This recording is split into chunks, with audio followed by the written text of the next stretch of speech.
phone rang at 7:30 in the morning on the 24th of February. The dialer was my American friend from my high school days in the US. He was the last person I expected to call, especially at 7:30 in the morning. I knew immediately that the war has actually broken out. The beginning of the war did not surprise me. In fact, it's long overdue. What surprised me was the fact that he knew nothing about the suffering that the Russian Ukrainians had endured over the past 8 years. Let me get something straight. NATO promised that they wouldn't move an inch to the east. That was a lie. And now we are surrounded by an aggressive military alliance. NATO gladly bombed Yugoslavia under the pretenses of potential genocide. Did they bomb just military installations? No. NATO destroyed schools, hospitals, bridges, cultural monuments, private businesses, and industrial plants. Did you forget about that? Did you forget about how NATO pumped money and weapons into Georgia right before Georgia bombarded Russian peacekeepers and civilians? Of course you did, because your media doesn't want you to know. Did you forget how yet another territory was ripped away from Serbia? Do you not remember Kosovo? Did you protest then? I bet you didn't, and I bet you didn't even care. Did you forget the invasion of Libya? If you're in Europe, you can't forget. Thousands of migrants are your daily reminder of what your governments did to that country. Did you protest the illegal invasion of Syria by Turkey and the US? I bet you didn't. Do you care about Saudi Arabia starving Yemen? I bet you don't. Do you care, or did you care, about the illegal invasion of Iraq and Afghanistan under false pretenses? What, they aren't people to you? Why haven't you been vocal against the murder of children and civilians at Iraqi and Afghani weddings by American bombardment? Ah, that's right. They're brown people. They're probably worth less to you. Where were your crocodile tears when Kiev started bombarding Ukrainian Russians in the east simply for doing the exact same thing as the Ukrainians did in the west, was to get rid of a corrupt government? Where were your crocodile tears when Kiev shut off electricity and water to Crimea? Where was your Save the Ukrainian People when 48 civilian anti-Maidan Ukrainian protesters were rounded into a Union trade house and burned alive, whilst those who tried to escape the fiery hell were beaten and shot? Do you by any chance know who the Madonna of Gorlovka is? Do you know what the Alley of Angels memorial is? Let me give you a hint. People engraved into that memorial aren't alive, and they are not adults. Did you shed even one digital virtue signaling tear when the children at the children's beach in Zagreb were purposefully bombed by the Ukrainian military using illegal cluster bombs? I bet you didn't.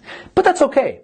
How would you? Your mainstream media keeps you in the dark. For 8 years, the US and its allies have been pumping billions of dollars worth of lethal weapons into Ukraine.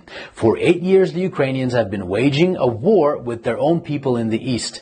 And for 7 years, Russia and the people of the Donetsk and Lugansk republics have been patiently waiting for Kiev to adhere to the Minsk agreements. Should Russia have waited maybe 20 more years? You know, the amount of years that the US spent killing Afghanis. So whilst leaders like Boris Johnson, Joe Biden, Emmanuel Macron, Olaf Scholz, and Ursula von der Leyen have been virtue signaling about the poor Ukrainians, they have been robbing the Ukrainians of their dignity, making their economy run on loans from the IMF, and basically robbing them of their future. And Russia is to blame when we were their primary trading partner? The West pushed Russia into a corner. Protect yourself from an increasingly hostile neighbor who wants to become part of a hostile military alliance called NATO and lose Nord Stream 2, for example. Or watch Russian Ukrainians get slaughtered by the thousands. The West wanted to fight this war with Russia until the very last Ukrainian. Remember Kosovo? Well, the Lugansk and Donetsk republics have every right to exist. Russia didn't set the precedent. Your leaders did when they recognized Kosovo. And final food for thought. Why was there no bombardment of innocent civilians in Crimea, even though it's closer to Kiev than Donetsk is? I'll give you a hint. The actual Russian military was there, protecting the people. Here's another. The Ukrainian army has been fighting this invisible Russian army for 8 years now in the east, according to your mainstream media. Why then did the Ukrainian army collapse within 24 hours when fighting the actual Russian military?